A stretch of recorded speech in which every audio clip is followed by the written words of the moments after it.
Hello everyone, how are you all? I hope everyone is finding the blessings of Almighty. সৃষ্টিকর্তার রহমতে আপনি অনেক এবং অনেক ভালো আছেন আশা করছি। আপনার ডুওলিঙ্গো প্রিপারেশনকে ইজি করার জন্য, আপনার বিদেশ যাত্রাকে আরও সহজ করার জন্য, আপনার একটি ফরেন ইউনিভার্সিটিতে অ্যাপ্লাই করাটাকে ইভেন সামান্য % যদি আমি ইজি করতে পারি, তারই জন্য আমার এই প্রয়াস। চলে এসেছি আবারও আপনাদের সামনে। আজকে আমরা যেই কোয়েশ্চেন প্যাটার্নটি নিয়ে আলোচনা করব ডুওলিঙ্গো ইংলিশ টেস্টের বিষয়ে, সেটি হচ্ছে একটি picture within 1 minute how to describe it. আমরা 1 মিনিটের ভিতরে কিভাবে এটাকে ডেসক্রাইব করব, সেটার বর্ণনা কেমন হতে পারে, কোন কোন পয়েন্টগুলো বলা প্রয়োজন, কোন কোন পয়েন্টগুলো বলা প্রয়োজন না, কোনগুলো বললে আমি ভালো মার্ক ক্যারি করতে পারি, এবং এইখানে একজন টিচারের ফিডব্যাক সহ আলোচনা করব। একটা মডেল আনসার দেওয়ার পর টিচার সেখানে কি ফিডব্যাক দিয়েছে এবং টিচার কোন জিনিসগুলো দেখে, কোন জিনিসগুলোর কারণে আপনার মার্ক কমে যেতে পারে, আপনার স্কোর এখানে হ্যাম্পার্ড হতে পারে, সেই সমস্ত জিনিসগুলোই কম বেশি আপনার সাথে আজকে ডিসকাস করার চেষ্টা করব। আমরা জানি ডুওলিঙ্গো এক্সাম টেস্ট একটি খুবই কনভিনিয়েন্ট একটি অপশন আমাদের ল্যাঙ্গুয়েজ প্রফিসিয়েন্সি সার্টিফিকেটের জন্য, কারণ এটার সময় কম লাগে, খরচ কম লাগে এবং আপনি ঘরে বসে নিজে নিজে প্রস্তুতি পরীক্ষা দিতে পারেন, প্রস্তুতিও নিতে পারেন, পরীক্ষাও দিতে পারেন। এখন প্রশ্ন হচ্ছে, আমাদের বাংলাদেশে এখন একটা বহুল আলোচিত বিষয়, সেটা হচ্ছে স্কোর আসছে না, ব্যান্ড হয়ে যাচ্ছে। ট্রাস্ট মি, আপনি যদি অনেস্ট ওয়েতে পরীক্ষা দেন, আপনার স্কোর কখনোই ব্যান্ড হবে না। আমি প্রতিদিন কমপক্ষে 20 থেকে 30টা নক পেয়ে থাকি। আপনারা জানেন আমার ছোটোখাটো একটা ইউটিউব চ্যানেল আছে, সেইখানে আমি ডুওলিঙ্গো নিয়ে কাজ করছি এবং বাংলাদেশে ওয়ান অফ দ্য লিডিং পজিশনে আছি। এটা আমি গর্ব সহকারে বলতে পারি আপনাদের ভালোবাসায়। কম বেশি অনেক ধরনের টেকনিক্যাল ইস্যুর জন্য সবাই আমাকে নক করছে এবং আমি যখন তাদেরকে ভালোভাবে ইনকোয়ারি করছি বা তাদের বিষয়ে জানার চেষ্টা করছি, তখন দেখা যাচ্ছে তারা কোনো না কোনোভাবে এখানে ডিসঅনেস্ট হওয়ার চেষ্টা করছে, কোনো না কোনোভাবে তারা হেল্প নিচ্ছে। Please my request to all of you, এই জায়গাটা থেকে বের হয়ে আসুন, নিজে নিজে পরীক্ষা দেওয়ার চেষ্টা করুন। আপনার মাথায় রাখতে হবে, আপনি এখানে যাচ্ছেন পড়াশোনা করতে, আপনি একটা ফরেন ইউনিভার্সিটিতে যাচ্ছেন পড়াশোনা করতে, সেখানে যাওয়ার জন্য আপনার যে বেসিক প্রিপারেশনটা নেওয়া দরকার সেটা নিতে হবে। Otherwise you cannot do better on that position. So speaking, এইখানে আপনার রিয়েল লাইফ রিলেটেড, আমাদের ইমেজ ডিসক্রাইবের ক্ষেত্রে রিয়েল লাইফ রিলেটেড একটা পিকচার থাকবে। সেই পিকচারটাকে আপনার কী করতে হবে, ডিসক্রাইব করতে হবে within 1 minute. 2 to 3 lines you must illustrate on that picture. কমপক্ষে 2 থেকে 3টা লাইন আপনার এখানে বলতেই হবে। এখন সেই 2 থেকে 3টা লাইনে আপনি কি বলবেন, কিভাবে বলবেন, কোন কোন জিনিসগুলো বা পিকচার থেকে কোন টপিকগুলো সিলেক্ট করা উচিত, সেই জিনিসগুলোই আজকে আলোচনা করব। তবে আলোচনায় যাওয়ার আগে আমি একটা পয়েন্ট বলে নিচ্ছি, খুবই ফেমাস এক্সাম্পল, আমি বারবারই দিয়ে থাকি, আবারও বলছি, দয়া করে মাথায় রাখবেন। সেটা হচ্ছে, আমি সারা রাত ওয়াজ শুনলাম, সকালবেলা ফজরের নামাজ পড়লাম না। এই ওয়াজ শোনার কোনো ভ্যালু আমার কাছে নাই, আমার কাছে না, কারো কাছে নেই। দ্যাট মিনস আমি যেটা বোঝাতে চাচ্ছি, আপনি যদি লেসন শোনেন তাহলে সেই লেসনের কাজও করতে হবে বা সেটার ডেভেলপ করার জন্য যে ইনস্ট্রাকশনগুলো দেওয়া হয় সেগুলো ফলো করতে হবে। আদারওয়াইজ এই শুনে কোনো লাভ হবে না আপনার, just West of time. So listen and work. শুনুন এবং সেটা কাজে লাগান, শুনুন এবং সেটা কাজে লাগান। মাথায় রাখবেন, within 2 minutes only Maggi noodles could be prepared. 2 মিনিটে শুধুমাত্র ম্যাগি নুডলসই প্রিপেয়ার করা যাবে, অন্য কোনো কিছু 2 মিনিটে হবে না। Good things take time. ভালো জিনিস হতে গেলে, ভালো জিনিস করতে গেলে, ভালো জিনিস পারতে গেলে সময় লাগবে। You must invest your time, you must invest your comfort level, you must invest your merit. আপনার আরাম করবেন, আপনি আরাম করে ঘুমাবেন, তারপরে আপনি ভালো স্কোর আশা করবেন, possible not possible. So do some hard work, then it will be possible. Okay, চলুন আমরা আমাদের স্ক্রিনে চলে যাই এবং আজকের কোয়েশ্চেন প্যাটার্নটা কি, ইমেজ কেমন ধরনের প্রশ্ন আসতে পারে, কিভাবে সলভ করবো, সেই জিনিসগুলো আমরা একটু জেনে আসি। হ্যালো এভরিওয়ান, আমরা চলে আসলাম আমাদের কম্পিউটার স্ক্রিনে। আমরা স্বভাবতই এতক্ষণ পর্যন্ত ওয়েট করছিলাম।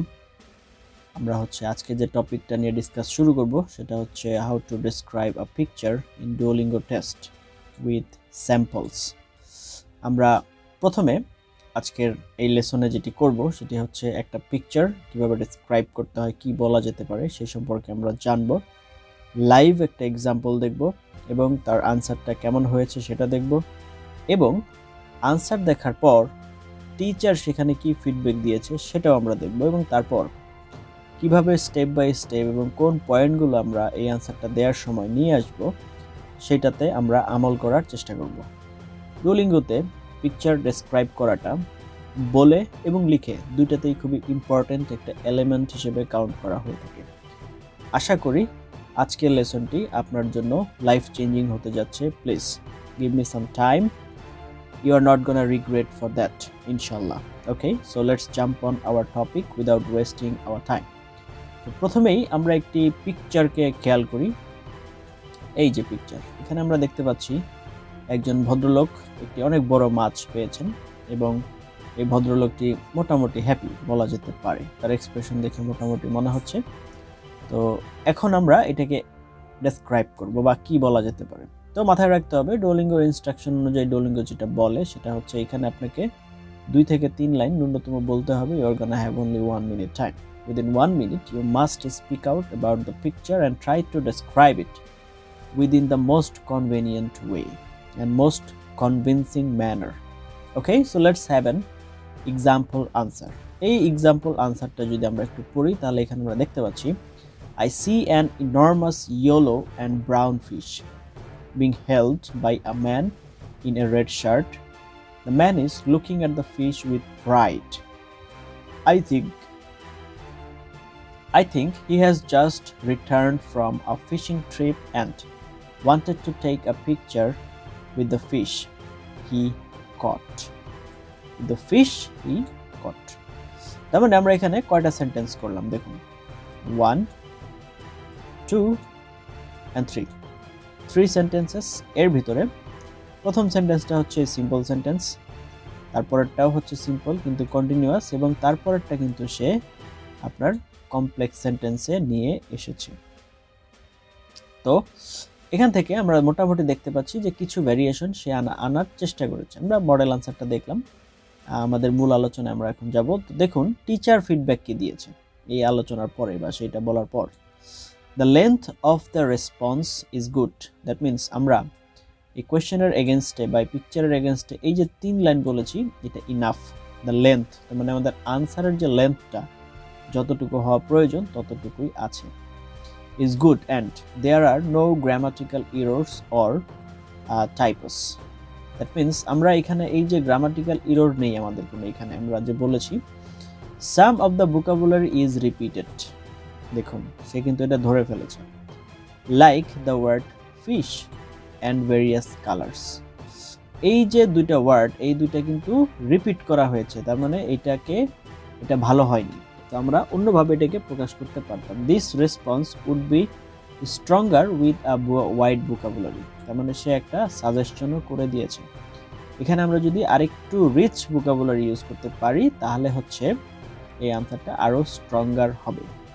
ওকে, এখন তো আমরা মোটামুটি এটা জানলাম যে within 1 minute you must speak at least 2 to 3 sentences, এবং যখন আমরা বলবো তখন কোনোভাবেই গ্রামাটিক্যাল কোনো এরর করা যাবে না, এবং ওয়ার্ডকে আমরা কোনোভাবেই যেন রিপিট না করি, এবং লেন্থ যেন ছোট না হয়ে যায়, ন্যূনতম 3 লাইন্স যেন আমাদের কথার ভিতরে থাকে।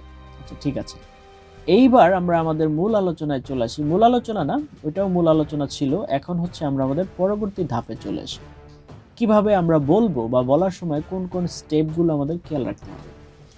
Tips on how to describe a picture in Duolingo English test with sample and answers. আমরা ফার্স্ট জিনিসটা, আমরা প্রথম টিপসটা যদি একটু খেয়াল করি, দেখুন কি বলা হয়েছে, start the description with your immediate impression of the picture. এই জিনিসটা যাতে আপনি ভালোভাবে বোঝেন তার জন্য আগের পিকচারটা আমি আপনাকে দেখিয়ে নিয়ে এসেছি, যে একটা পিকচার কেমন আসতে পারে, তার আনসার কেমন হতে পারে, এটার মডেলটা দেখিয়ে নিয়ে এসেছি। আপনি জাস্ট একটু চিন্তা করুন, প্রথম অবস্থায় start the description with your immediate impression of the picture. Picture দেখার ফার্স্ট ইমপ্রেশনে আপনার কি মনে হচ্ছে সেই জিনিসটা আগে আমাদের মাথায় নিতে হবে। আচ্ছা, নিলাম। পরে সেটাকে tell in a sentence what the picture is about, তার মানে হোল পিকচারকে আপনার একটা সেন্টেন্সে প্রকাশ করতে হবে। করলাম। Start speaking as soon as you get the first impression, you only have 1 minute. তো আমি যেটা এর আগেও বলেছি, আবার বলছি, ইউ জাস্ট হ্যাভ 1 মিনিট। তো দ্রুত বলা শুরু করতে হবে, সময় নেই বেশি। Discuss what is in the background and foreground, পিকচারের সামনে এবং পিকচারের পেছনে কি আছে সেটা আমাদের আলোচনায় নিয়ে আসতে হবে। Discuss if the colours in the pictures are dull or sharp, picture মানে এই যে আপনার হচ্ছে ছবির মধ্যে কোনো কালার যদি বেশি ডাল থাকে বা গ্লুমি থাকে অথবা বেশি শার্প থাকে বা বেশি শাইনি থাকে, সেটাকে আপনার মেনশনে নিয়ে আসতে হবে। Talk about the expressions of people in the picture, discuss if they are happy, sad, bored, excited. যেমন আমরা এই ছবি বলার সময় তার প্রাইডের কথা বলেছিলাম, রাইট? তো আমাদের খেয়াল রাখতে হবে আমরা যখন এই এক্সপ্রেশনটা দিব তখন যেন এইখানে পিকচারে কি সে কি হ্যাপি, স্যাড, বোরড এই টাইপের যে এক্সপ্রেশনটা এটা আমরা তুলে নিয়ে আসি। আচ্ছা, এটার পরের টিপসটা কি? টিপসটা হচ্ছে try to speak at list 3 sentences and use pronunciation accurately. কমপক্ষে 3টা সেন্টেন্স বলতে হবে এবং প্রোনাউন্সিয়েশনটা যাতে আমি সঠিকভাবে বলি। Use adjective to describe a person, object or situation in the image. ইমেজে কোনো ব্যক্তি, কোনো বস্তু বা অবস্থা বোঝানোর জন্য আমরা যেন সঠিক আপনার হচ্ছে অ্যাডজেক্টিভটা ব্যবহার করি। যেমন আ ওয়েল বিল্ট পারসন, এই যে ওয়েল বিল্ট পারসন, পারসনকে আপনার হচ্ছে বিশেষায়িত করার জন্য, দোষ গুণ অবস্থা প্রকাশ করার জন্য ওয়েল বিল্ট। মিউজিশিয়ানের আগে ব্যবহার করেছি আমি ফেমাস। ফরেস্টের আগে ব্যবহার করেছি ডেন্স। কেন? আপনার হচ্ছে সঠিকভাবে এটার জিনিসটা বোঝানোর জন্য। ব্রেথ টেকিং ব্যবহার করেছি। এই জিনিসগুলো আমাদের খেয়াল রাখতে হবে। আচ্ছা, রাখলাম। Use predictions or judgment about the picture, আমরা ভবিষ্যৎ প্রেডিকশন করতে পারি এই পিকচারের, এবং হচ্ছে আমার এখানে কি মনে হয়। ফর এক্সাম্পল, উদাহরণস্বরূপ, it looks like this is a historical building. আমার কাছে মনে হচ্ছে এটা দেখে যে এটা একটা হিস্টোরিক্যাল বিল্ডিং হতে পারে। কোন একটা বিল্ডিং দেখে আমরা একটা জাজমেন্ট দিলাম। It seems that the people are enjoying it very much, আমরা এখানে দেখে হচ্ছে প্রেডিক্ট করতে পারি, তাদেরকে দেখে মনে হচ্ছে তারা খুব এনজয় করছে। এই যে লাইনগুলো আছে, I believe that the picture has been taken in the evening, আমার কাছে মনে হচ্ছে বা আমি বিশ্বাস করি পিকচারটা কখন নেওয়া হয়েছে, সন্ধ্যায় নেওয়া হয়েছে। এই টাইপের আলোচনাগুলো আমরা আমাদের নিয়ে আসতে পারি আমাদের যখন এক্সপ্রেস করব।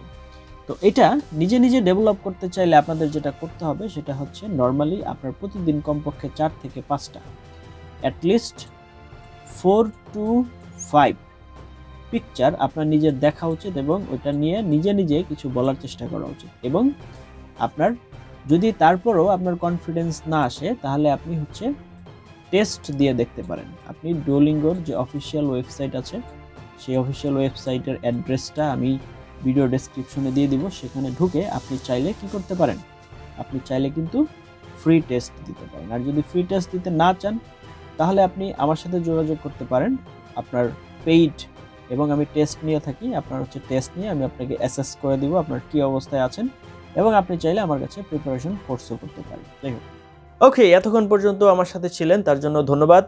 আজকের ভিডিওটি যদি আপনার জন্য সামান্যতম উপকৃত হয়ে থাকেন, please don't forget to share with your friends. The person will be grateful to you because also that person need this information. Thank you for watching until now.